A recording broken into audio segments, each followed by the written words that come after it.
it's Era with Seattle Coffee Gear, and today we are going to be talking about super automatic or fully automatic machines and what that means. So here I have some examples of super automatics, just some of the different brands we carry. We have Jura and Miele, which are some of the higher end machines, and then we also have Philips, which is still great, but it's a more entry-level machine. So why don't we go ahead and get into it?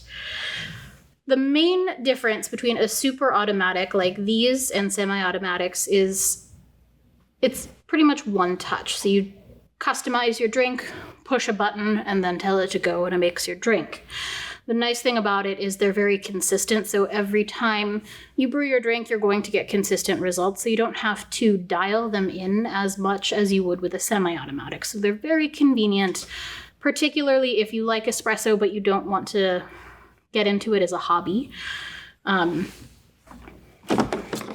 of the big things about super automatics is they have something called a brew unit, and that is where the coffee goes in and it automatically tamps it and brews it. With Philips and Miele, they have removable brew units, so you can pop it out. Coffee goes in here, and this is where it kind of tamps and brews it, and then it puts it into your cup. So you can pop these out and put them back in. We recommend pulling those out and rinsing them off in warm water, letting them air dry, and then re-lubricating them and putting them back in probably once a week just to prevent mold. These are also going to have built-in grinders. And I don't know if you saw Pat's video, but again, you want to avoid dark oily beans because of the way the grinders are put together.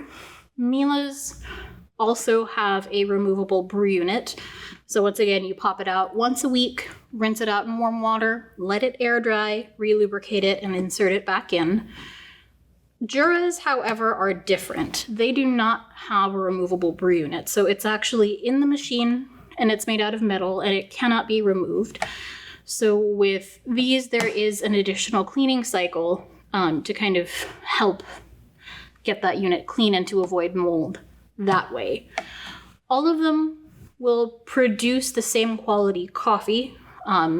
They all have 15-bar pumps, built-in grinders that you can dial in to an extent, as well as water tanks.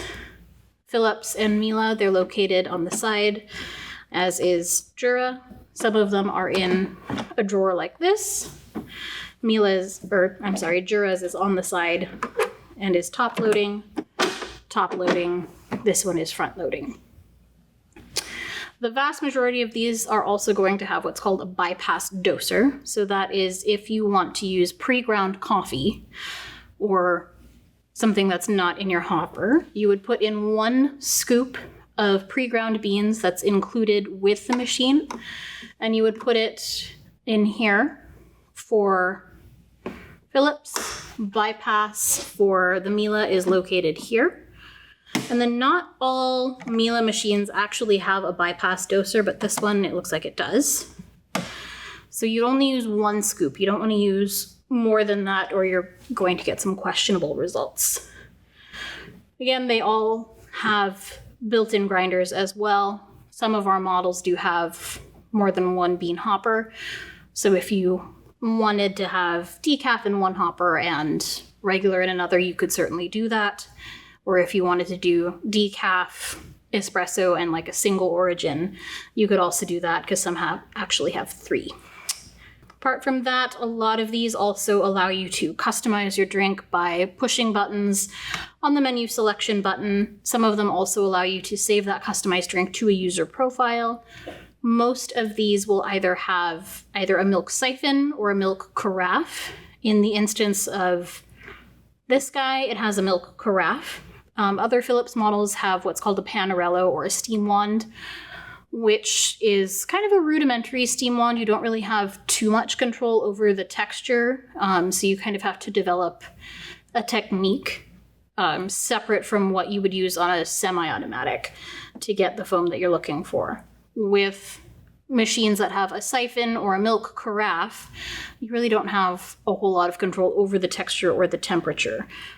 So a lot of these will serve it at what would be defined as a kid's temp or a kid's temperature in a cafe. So they tend to be a little bit cooler than the standard 150 degree serving temperature that you would get in a cafe. Other things, you want to make sure that you are changing the water filters when prompted and also running all of the cleaning cycles when prompted in order to keep your machine functioning properly for as long as possible. So especially descaling, that's a huge one. And again, avoid dark oily beans. But I think we've covered all of our bases on what the definition of a super automatic machine is. If you have any questions, please leave them in the comments below. Don't forget to hit like, subscribe, and we'll see you next time. Thanks, guys.